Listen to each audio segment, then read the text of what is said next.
Chapter 19. Nancy in Marble. A man answered the telephone when Nancy dialed Mrs. King's home.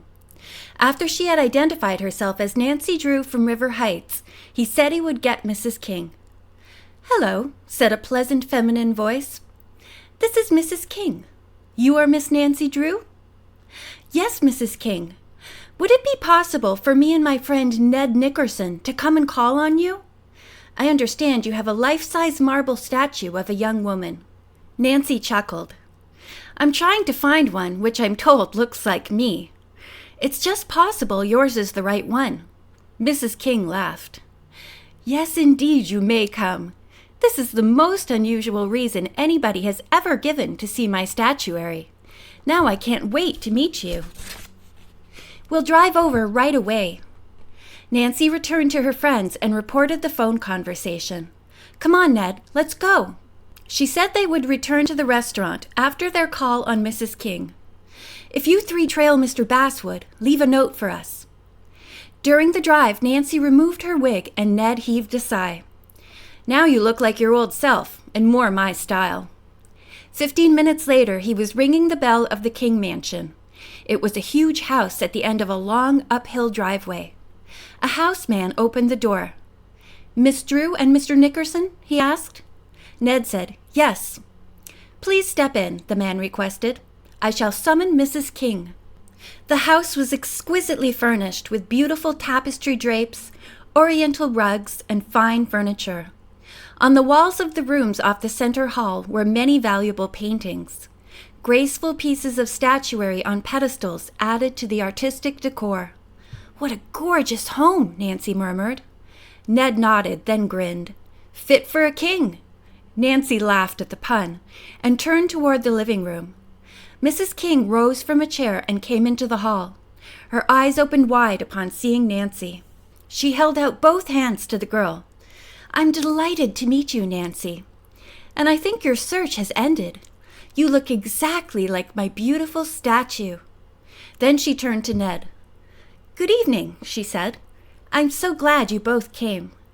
Well, I'm sure you're eager to see the statue, so follow me." Mrs. King led the way through the living room and a recreation room, then into a large glassed-in sunroom. It was decorated in pure white except for a few green palms and other plants attractively arranged around the room. The statue stood in the center of a plot of artificial grass. Nancy and Ned gazed at it in awe. How fine and delicate it was. Ned looked at Nancy, then at Mrs. King. He said, "Nancy could have posed for this." "Indeed she could have," the woman agreed. "I've never heard that the statue had a name. I think now I'll call her Nancy." The young sleuth smiled. "Does the statue whisper?" Mrs. King looked surprised. "Whisper? No.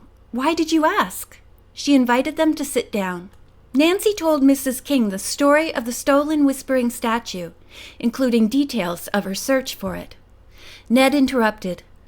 "Mrs. King, I think it only fair to tell you that Nancy is an amateur detective and has solved many cases. This is her latest." Mrs. King sank back in her chair. "Stolen," she repeated. "I had no idea." "I'm sorry to bring you such bad news," Nancy said. "The thief, or thieves, had a reproduction made which is very good, but doesn't have the lovely patina this statue does." "What are we going to do?" the woman asked. "As much as I love this piece, I don't want stolen property in my house. I'll cooperate with you in any way I can to find the culprit." "Tell us," said Nancy. "Who sold this statue to you?" "An art dealer in New York City. He brought photos of the statue, and I fell in love with it." Mrs. King said the man was Thomas Mott. At Nancy's request, she described him. Ned spoke up. "He must be Mr. Atkin."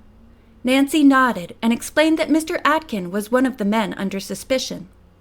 Mrs. King said she had paid the art dealer $5,000 when he delivered the statue. "He came in a car followed by a truck." "Did you see the man who was driving the truck?" Nancy queried. "To tell the truth, I hardly noticed him, but he was a big man, and my, how strong! He carried the statues indoors by himself, and it's very, very heavy. I have always felt, Mrs. King went on, that I got the statue at a great bargain. I had it appraised since, and was told it's worth much more than I paid for it. Ned asked her if Mr. Mott had brought credentials. "Oh, yes," the woman replied. "He seemed very refined and showed me pictures of his shop in New York. I gave him a check, which he accepted without question." "Well, I should think he would," Ned remarked, "and I'll bet he cashed it in a big hurry." "Mrs. King," said Nancy, "by any chance do you still have your canceled check here? I'd like to see how it was endorsed." Mrs. King stood up, saying she thought she could locate it easily. The woman went off. Nancy and Ned looked carefully at the statue to see if they could figure out what had made it whisper. In a few minutes, Mrs. King came back. "Here it is," she said, handing the check to Nancy. The young sleuth turned it over. The Thomas Mott signature was in Mr. Basswood's handwriting. "Mrs. King, this is another clue in the mystery," Nancy told her. "When a trial comes up, you may be asked to show the check." "I'll be glad to," the gracious woman replied. Nancy asked her if she would be willing to have a sculptor from New York City come and look at her statue. "He's Sylvester Holden, a friend of my father's." "I've heard of Mr. Holden," said Mrs. King. "May I use your phone to call him?" Nancy asked. "Go ahead," said Mrs. King. "I'd be glad to have this thing settled. There's a phone in the recreation room." Nancy went off to put in the call. Fortunately, Mr. Holden was at home. He was astounded to learn what Nancy had found out, and said he would be glad to come to Mrs. King's the day after tomorrow. "Wonderful," said Nancy. "And please see if you can figure out why the statue used to whisper and doesn't anymore." Before going back to the other room, Nancy decided to telephone her father, Collect. He had just arrived home from Washington and was amazed to learn all that Nancy had been doing. "My congratulations, dear. I think we should try to keep Atkin in the hospital. I know the superintendent. I'll explain why and ask him to talk to Atkin's doctor about keeping him there at least another day." After saying goodbye to her father, Nancy returned to the sunroom. She told Mrs. King that Mr. Holden would be there Friday. "I hope to get back myself," Nancy added. "And now Ned and I must go. Friends of ours are waiting for us in town, and besides, we have to drive to the Waterford Yacht Club." Mrs. King walked to the front door with her guests and said again how delighted she was to have met them. She smiled. "I don't usually say that to people who bring me bad news." Nancy and Ned chuckled, and they both shook hands with her. Then they went outside and drove off. Nancy put on the long black wig and her sunglasses. When the couple reached the restaurant, they found Bess, George, and Dick still there. The trio reported that Basswood and DeKeer were still in the motel. "We can't stay here all night," Bess spoke up. "What are we going to do about having the men watched?" Nancy said she did not want to ask the police to do it. "After all, we need more evidence against the men. They could deny everything." "That's right," Ned agreed. "How about a private detective agency? There must be one in town." Nancy made the call and introduced herself as the daughter of Carson Drew. The agency knew him by reputation and said they would send a man over to talk to her. When he arrived, the young people briefed him on the case. He said, "If the men leave the motel, I'll follow them. Tomorrow morning I'll phone you, Miss Drew, about the result of my shadowing." When Nancy and her friends were ready to leave, Ned said that as long as Nancy had a ride, he would go directly to the lake resort where he was staying. The others said goodbye to him and climbed into Dick's sports car.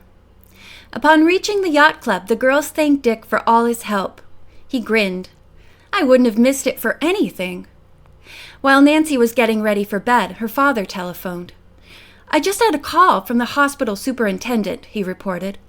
"Atkin sneaked out. Nobody knows where he went."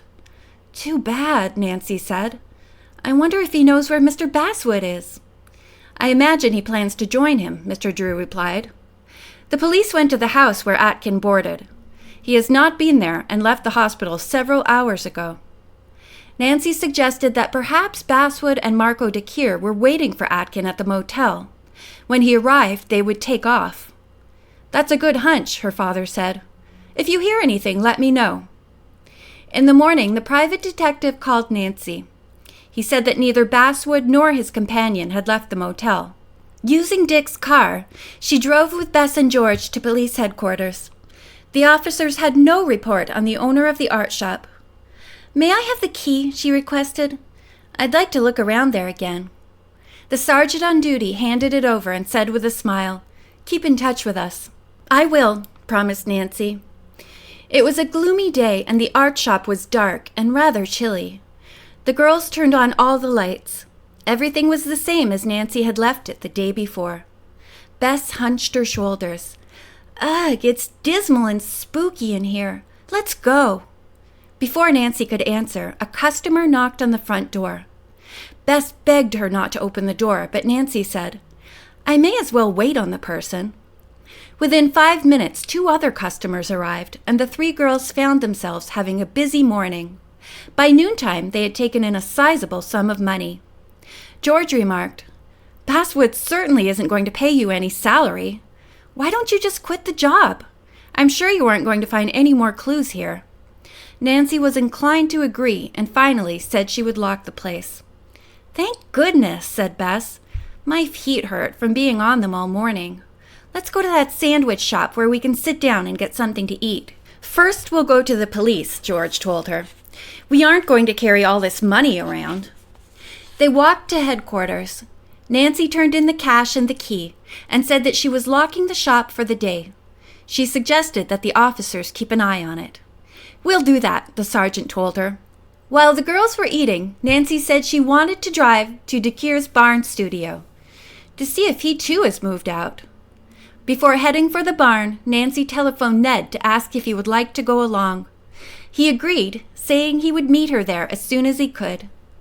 When they reached the barn, the girls found it wide open, and apparently nothing had been taken from either the inside or the outside. But DeKeir was not there. A tall, heavy-set man was busy brushing a rubbery material over a statue to make a mold. Nancy asked when Mr. DeKeir would arrive. The answer startled her. "He won't be back," the man said. "My name is Herbert Michaels, and I'm the new owner. What do you want?" "I'm looking for an inexpensive statuette," Nancy replied. "Well, look around," Mr. Michaels said. "I can't leave this job right now." The girls sensed that the man was watching them closely, so they separated to look around the place. Nancy became intrigued with the 2 hollowed-out halves of a life-size reproduction. It lay on the floor near the rear door of the barn. "I'd like to ask Mr. Michaels about it," Nancy thought, but at the moment he and her friends were out of sight. As Nancy examined the reproduction, 2 huge arms encircled her shoulders. She started to scream, but a gag was jammed into her mouth. Her efforts to free herself were futile. The next moment, Nancy was pushed into one half of the statue, and the other half was fastened into place on top of her. Within seconds, the statue was lifted, carried a distance, and laid down. As Nancy became drowsy from the lack of enough air, she heard a motor start. She was in some kind of vehicle, being driven away. End of chapter 19.